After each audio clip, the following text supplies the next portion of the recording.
dimulai. Amin. Ya, terima kasih Mbak Nini.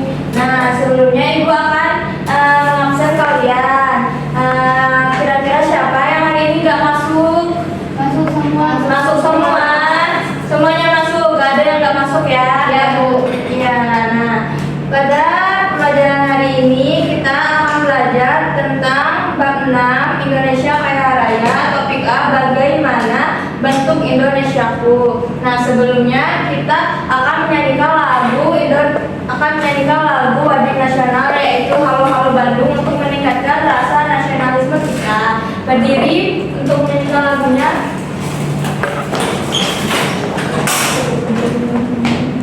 Bu, mau maju, Bu. Siapa yang mau memimpin? Ya, silakan Mbak Gun. Harusnya putih ya.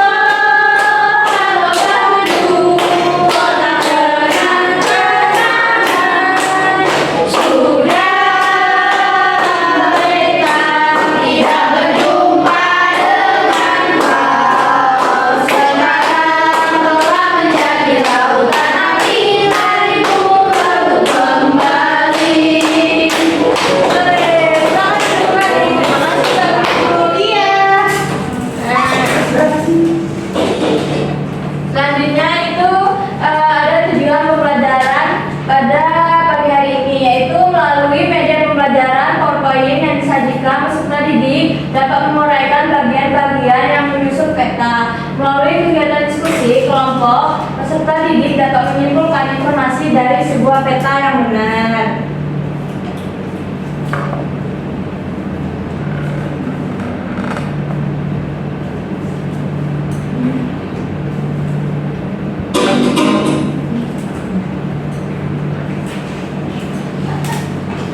Nah, ini kira-kira kalau kita lihat dari ini sebuah apa ya? Gambar apa ya ini? Peta. Sebuah gambar peta. Nah, informasi apa yang kalian dapatkan dari sebuah gambar peta tersebut? Juga wilayah ya. Nah, apakah kalian menemukan bagian-bagian yang membentuk peta? Ada Apa aja coba? Ya, Ada lalu insertnya. ada insert, lalu Kompas. kompas, selanjutnya ada apa lagi? apa ya? Ada jalan raya nih. Di jalan raya. Gunung. Tiga gunung, simbol ya, simbol. Lalu ada judul peta. Nah, lalu apa saja yang ada pada bagian peta ya? Tadi kita sudah jawab ya. Selanjutnya. Nah, itu tuh ada judul peta, ada bagian-bagian peta ya ini anak-anak. Ada arah mata angin. Nah, yang itu tuh yang ada U-nya itu arah mata angin. Nah, siapa yang mau membaca judul peta? Siapa yang mau membacanya? Yang Bu, silakan. Judul peta. Dalam setiap peta perlu ada judul untuk menginformasikan jenis peta.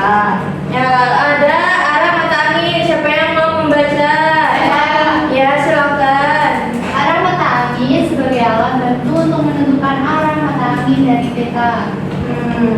Nah, itu lalu ada peta sisipan. Nah, peta sisipan itu ada yang itu yang merah-merah di bawah itu ya. Nah, pengertiannya siapa yang mau membaca? Ya, silakan Mbak Mutia. Peta sisipan, peta yang yang disisipkan pada peta utama. Pada contoh peta di atas disisipkan peta kota masyarakat yang lebih jelas sebagai ibu kota, provinsi, dan negara barat. Ya, selanjutnya itu ada tata warna. Nah, tata warna itu penjelasan simbol warna sebagai penggambaran keadaan tempat di sebuah peta.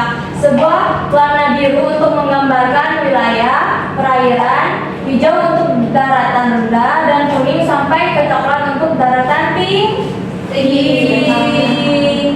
Nah, selanjutnya ada legenda. Siapa yang mau membaca pengertiannya? Ya.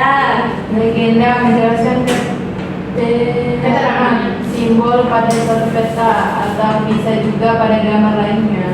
Oke, nah itu sesuai dengan tanda pandanya itu merupakan legenda ya. Dan yang terakhir ini ada simbol. Siapa yang mau membaca? Saya Ya, silakan. Simbol tanda pada peta untuk mewakili kondisi sesungguhnya, contoh simbol gunung, sungai, kota, provinsi, kabupaten dan sebagainya. Ya, nah lalu ini ada skala. Skala adalah perbandingan ukuran besarnya gambar dengan keadaan yang sebenarnya. Contohnya tertulis pada skala 1/4250. Nah, artinya setiap 1 cm dalam peta mewakili 4.250 cm atau 4,25 km pada kondisi aslinya. Lalu yang selanjutnya,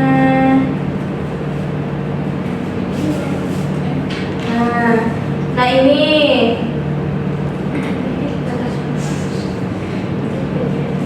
sebentar ya anak.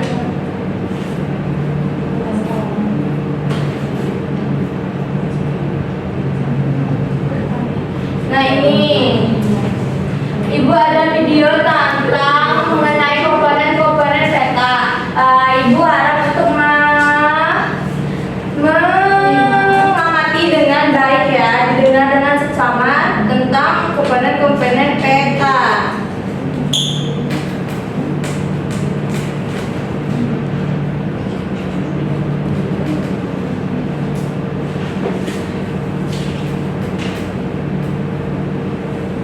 Ya Pak Ibu. Ini tentang komponen-komponen peta ya Nana.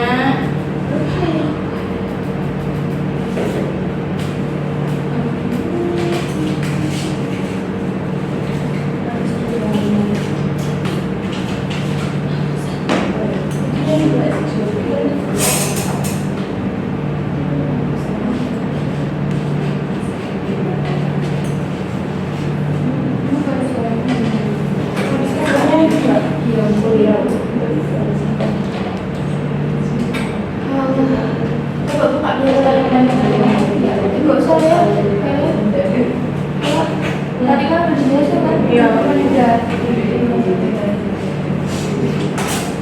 Nah ini Ibu nah ini itu adalah komponen-komponen peta, yaitu ada 1 judul peta, lalu yang kedua skala peta, yang ketiga ada astronomi, garis astronomis, yang keempat ada arah atau tanda orientasi, lalu yang kelima ada legenda atau keterangan, lalu yang keenam ada simbol peta, yang ketujuh insert, yang kedelapan ada warna, yang 9 ada sumber data dan tahun pembuatannya, 10 ada lettering, dan yang terakhir ada garis tepi. Nah, lalu ini itu ada peta, yang di sampingnya itu ada, nah yang samping sebelah kiri kanan itu ada peta provinsi NTB. Nah, dari peta tersebut kita bisa mengetahui provinsi NTB itu merupakan wilayah kepulauan. Nah, yang selanjutnya siapa yang mau membaca tentang provinsi NTB? Ya, silakan. Silakan Mbak Nini. Yang pertama itu merupakan wilayah kepulauan, kedua sebelah utara berbatasan dengan Laut Flores, ketiga sebelah selatan berbatasan dengan Samudra Hindia, yang keempat sebelah barat dibatasi dengan Selat Lombok, selanjutnya sebelah timur dibatasi dengan Selat Sape, yang selanjutnya itu terdapat wilayah dataran tinggi dan dataran rendah, dan yang terakhir itu memiliki beberapa gunung berapi seperti Gunung Rinjani, Gunung Tambora dan sebagainya. Oke, tepuk tangan untuk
ini tadi jawabannya ya.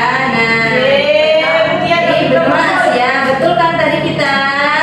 Nah, ini nomor 2 itu benua Asia dan Australia. Benua Hindia dan Pasifik. Lalu ada Papua Nugini dan Samudra Pasifik. Benar nggak tadi kita jawabannya? Betul. Nah, negara Malaysia, Timur, Singapura, betul tadi yang Mbak Muti ya jawabnya. Nah, selanjutnya Samudra ini kita betul tadi. Ini negara kepulauan kita betul. Sabang betul. Wilayah lautan.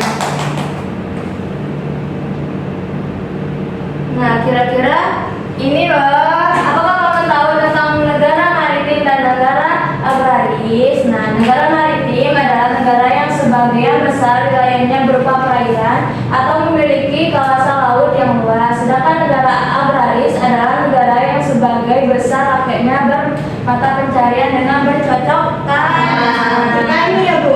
Iya, bertani, berkebun gitu. Oleh karena itu, Indonesia disebut sebagai negara maritim karena Indonesia terdiri dari 2/3 dan negara agraris sebagai besar wilayah Indonesia bertumpu pada sektor pertanian.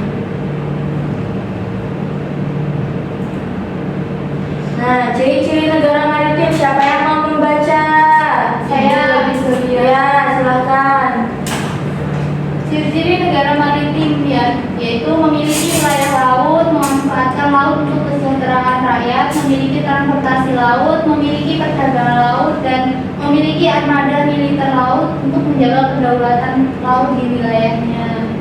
Nah, sedangkan ciri-ciri negara agraris adalah memiliki wilayah daratan yang luas sehingga bisa dimanfaatkan sebagai lahan pertanian, memiliki sawah, ladang, dan kebun yang luas. Masyarakatnya memenuhi kebutuhan hidupnya dengan kegiatan ekonomi dari hasil pertanian. Umumnya negara agraris juga berkaitan dengan bidang peternakan karena pakan ternak yang baik juga dapat dibuat dari hasil pertanian.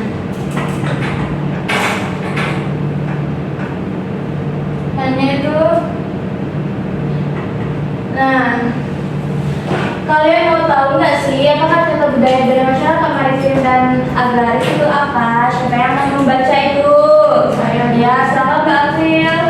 Masyarakat yang tinggal di daerah maritim maupun agraris tentunya memiliki budaya yang dipengaruhi oleh kebiasaan masyarakat dan kondisi alam daerahnya, yaitu budaya maritim dan budaya agraris. Hasil budaya bisa berupa benda, pakaian, alat-alat pekerjaan, alat permainan rumah, alat transportasi, makanan, dan permainan tradisional. Ini kira-kira gambar apa ya yang nomor 1 itu? Kapal itu biasanya di mana ya? Di laut. Nah, kapal laut dan perahu merupakan kebutuhan penting agar masyarakat bisa tetap terhubung antar pulau satu dengan pulau lainnya. Selain itu, masyarakat bisa mengeksplorasi sumber daya alam laut. Jadi ini adalah alat transportasi di laut. Lalu ini pasar ikan. Pasar ikan, dengan adanya pasar ikan, masyarakat lain juga dapat dengan mudah memenuhi kebutuhan mereka akan hasil laut. Nah, yang itu apa ya? Yang nomor 3 kira-kira? Apakah itu? Lesung kah itu?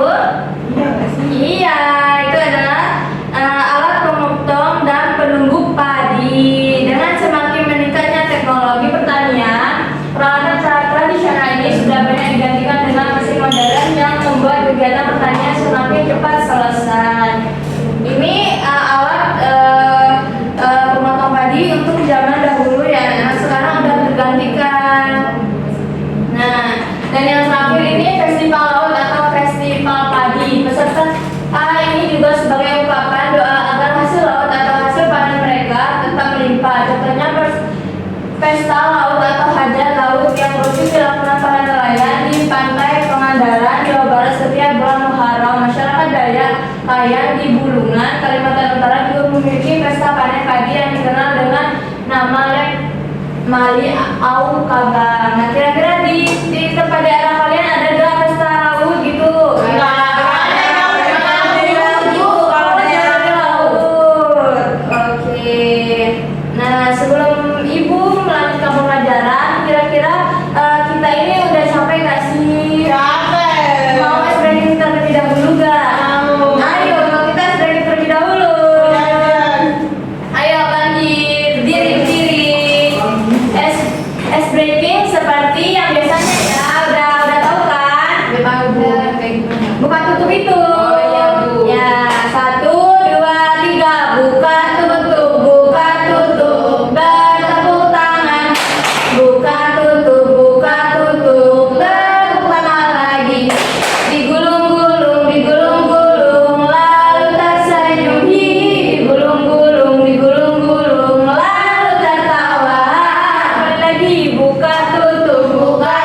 Lalu yang kedua ada Nini, April sama Mbak Elisa. Nah ibu kasih juga petanya untuk menyelesaikan kegiatan ya kalian ya. Iya Bu.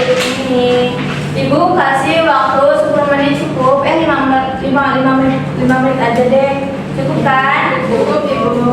Kalau ada yang mau ditanyakan silakan.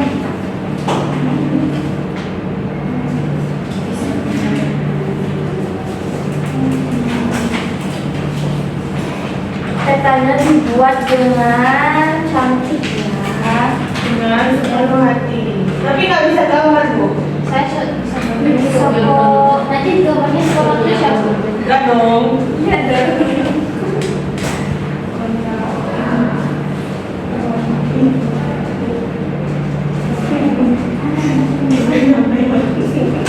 Ini Tante Ani. Iya timurnya mereka.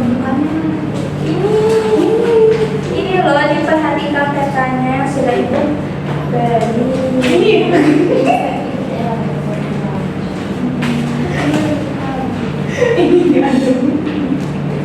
Bu jadinya kayak amuba Bu. Ya makanya gambarnya yang betul ya, yang sendiri mungkin.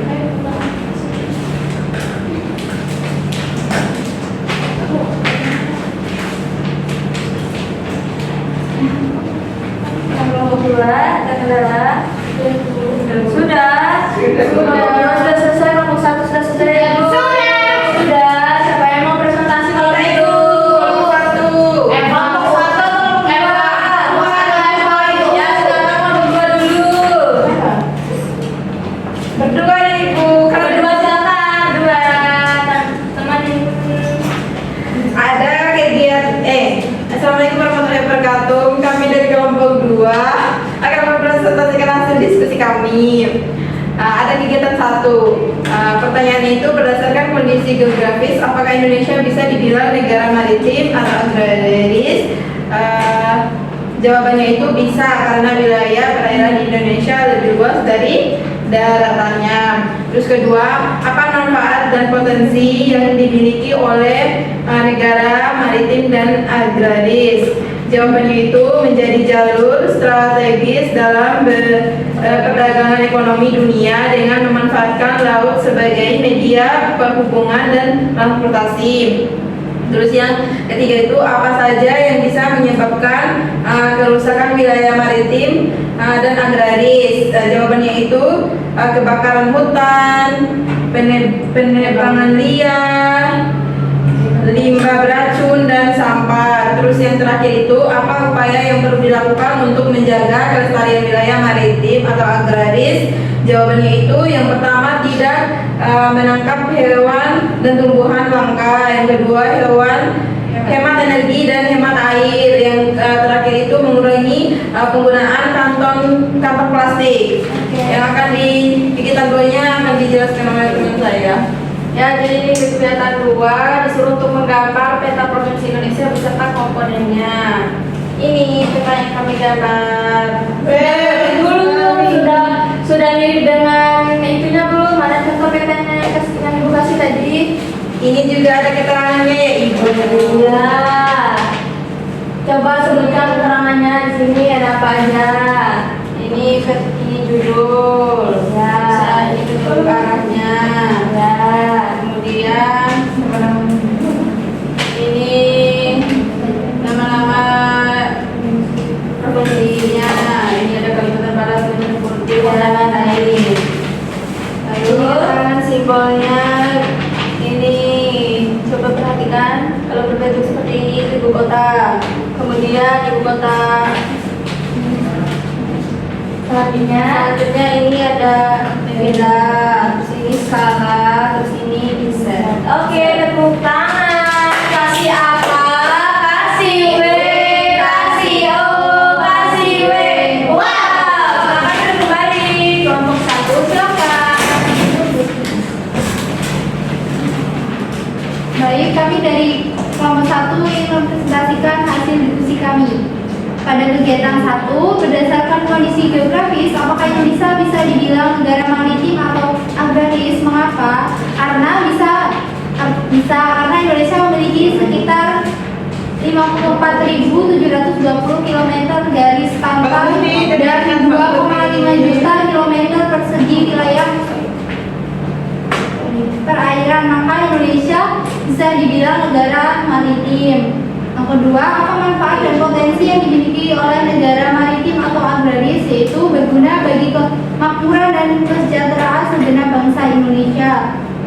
Yang ketiga, apa saja yang bisa menyebabkan kerusakan wilayah maritim atau agraris, yaitu sampah, penangkapan ikan menggunakan bahan peledak, penangkapan liar, dan adanya limbah kimia. Yang keempat, apa upaya yang perlu dilakukan untuk menjaga kelestarian wilayah maritim atau agraris, yaitu 1. Tidak membuang sampah sembarangan, 2. Menjaga kelestarian hutan, 3. Menjaga terumbu karang. Oke, giliran dua. Ini peta yang kami gambar ya teman-teman. Apakah sudah mirip dengan peta yang Ibu kasih? Sudah atau belum? Lumayan Ibu. Ya, jelaskan komponen-komponennya ada apa saja. Ya di situ ada di sini ada petunjuk arah, lalu ada judulnya peta Indonesia, terus ada skalanya, ada insertnya, ada ini simbolnya, ada legendanya. Oke, tepuk tangan. Kasih apa untuk kelompok 1? Kasih W, kasih O, kasih W. Wow. Keren.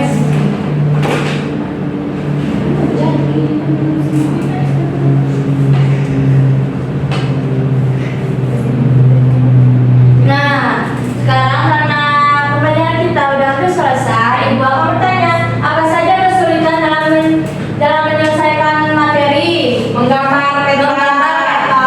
Sulitkah menggambar peta? Ya Ibu, karena banyak. Oh iya, nah latihan lagi ya besok-besok. Siap. Anak-anak senang kegiatan pembelajaran hari ini? Nah, bagaimana perasaan dengan pembelajaran hari ini?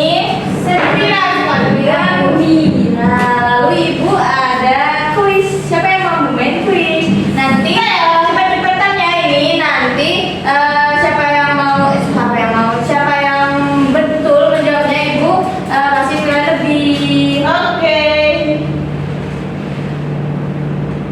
Nah, siapa itu? Agar tidak Bangun terlebih dahulu. peta. Apakah betul? Coba kita lihat. Nah, siapa itu? Saya Bu. Ya, silakan Mbak Putri. C. Gunung. Apakah betul? Lalu yang ketiga, saat terakhir nih. Silakan bangun terlebih dahulu. Judul. Judul betul. Oke. Nah, kita nanti akan Ibu catat di buku harian Ibu ya. Itu akan Ya. mendapat nilai lebih. Nah, kesimpulan kita pada pembelajaran hari ini kira-kira apa? Kita tadi belajar apa saja? Garis, garis, ya simbol, Oke. Nah ini baca terlebih dahulu ya. Nah, peta adalah gambaran permukaan bumi pada bidang data dengan menggunakan skala tertentu. Beberapa fungsi peta diantaranya menunjukkan lokasi suatu tempat, memberikan gambaran mengenai luas dan bentuk penampakan alam di permukaan bumi, dan menentukan arah dan jarak berbagai tempat. Komponen peta antara lain judul, arah, mata angin, skala, simbol, legenda, peta sisipan, dan tata warna. Indonesia memiliki wilayah laut yang luas sehingga disebut sebagai negara maritim. Sumber daya laut yang melimpah merupakan potensi dan kekayaan dari negara maritim. Indonesia juga memiliki wilayah daratan yang luas dan tanah yang subur sehingga disebut sebagai negara agraris. Kondisi ini merupakan potensi dan kekayaan di bidang pertanian dan perkebunan. Sebelum mengakhiri pembelajaran, Ibu itu ada soal evaluasi. Nanti Ibu kirim ke WA guru ke nomor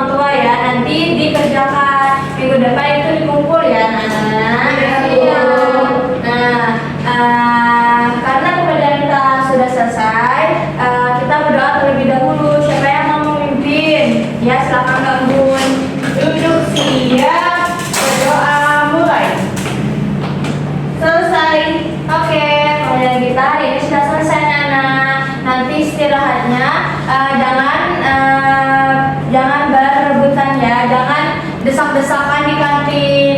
Nah, ibu akhiri. Assalamualaikum warahmatullahi